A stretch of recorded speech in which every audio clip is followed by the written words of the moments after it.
Name's David Martin, and thanks for having me for this lightning presentation.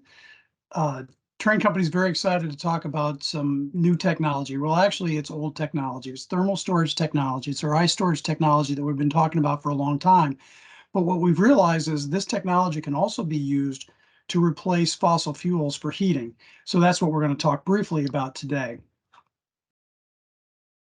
So fossil fuels, as you can imagine, are easily stored. You can store them in a tractor or in a railroad car full of coal. But that's one of the challenges we have with these new renewable energies for solar and wind. If there's no wind or no solar, you have no power. So what can you do? Well, I suppose you could have a battery to provide all the heating and cooling you need for a building, but that's really not going to work, and it's probably going to be cost prohibitive.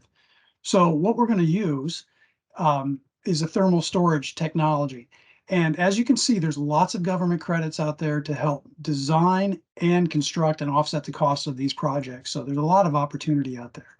So in the past, what we used to do is simply burn fossil fuels in our boiler to make hot water. Now we don't want to do that anymore, so we can use electric resistance boilers. Well, those are 100% efficient converting electricity to heat, but their efficiency is one, the COP of one. However, if we use a heat pump where we're not creating new heat, we're simply moving heat from a lower place to a higher place, we can save 3 times the energy. So as you can see, a heat pump has a COP of 3 compared to a COP of 1. Now, one of the things to consider when doing this kind of decarb technology is where are you in the country? Um, this red line represents the national average. So you could actually, if you're in an area that has a dirty grid, if you will, you're actually doing a disservice to the environment right now today by doing these electric technologies. However, if you're at the national average or above or below, then you're actually improving the carbon emissions. And of course, as we're all hoping, as technology on the grid size advances, we're going to be able to have a greener grid altogether. So it's going to make sense in all cases. So the neat thing about this technology is this is basically the thermal storage system Trane has been talking about for decades. The same tried and true equipment. So no fancy new technology here, just a different application. Now we know what electrical batteries are, but what about mechanical type batteries? The example on the left is a kind of a heat pump, if you will, for pumping water. I'm sure you've seen these, but we don't have a lot of time to go into it. But we're kind of doing the same thing. We're not creating energy, we're not creating heat, we're just moving it from a lower concentration to a higher concentration. And an added benefit to using compressors to do this is in heating, the COP can actually go up to 4 because the heat of compression of the refrigerant plus the waste heat off the motor. So you get some really good energy. So some people might say, gosh, I have a big building. I'm going to do a big laboratory. I'm going to do a big hotel. I don't have space to put 3,000 heat pumps. Well, we're using big, chunky HVAC equipment.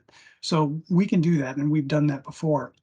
This slide simply shows the amount of energy to change state, to change from a solid to a liquid or a liquid back to a solid, takes a tremendous amount of energy. And because we're taking advantage of the phase change of this liquid, we're going to make the footprint of these systems relatively small. So this is an example of some ice storage tanks or thermal battery tanks in this case that we have in a job in New York City. And you can think about it as each one of these tanks can hold 616 gallons of fuel. Okay, so if you have 10 tanks, that's 6,000 gallons of fuel that's ready to go, but you don't have to burn that fuel because it's just heat stored in these tanks. So in the past, we've always talked about economizers. Okay, we've got a cooling load, it's the wintertime, let's just open up the economizer, flush out that air. But we're actually wasting that heat. So let's try not to waste that heat. The red area shows the heat that we would be quote unquote wasting by using a free cooling economizer. So why not take that heat, stick it into a tank, save it for tomorrow when we need that heat, and then tomorrow we pull out that heat. So you might say, well, does this actually work in the winter?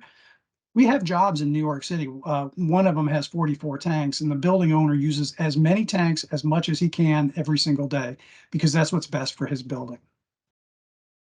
One of the things you might recall about ice storage systems is the fact that you can downsize your plant. If you have a 1,000-ton load, you may only have to buy a 500-ton chiller because you've made ice the night before. So the same thing's going to happen with thermal batteries. You can downsize your boiler if you're going to have one, or you may find that you don't need one at all. Another thing we're going to have to get used to talking about is the demand charge from the utilities. Demand charges used to be set in the summertime, in the hottest day of July. Now the demand charges are going to be set in February on the coldest day at 7 in the morning. So a thermal battery system is going to help mitigate that situation, lower demand charges for the customer. Again, same products that we were using before, except instead of a boiler, we're going to use an air-cooled chiller, heat pump chiller. So this is kind of the basic layout of what this system would look at like. So let's just go through some of the scenarios real quick. Cooling only, that's pretty easy. This air-cooled chiller outside is going to make cold water to satisfy the cooling coils.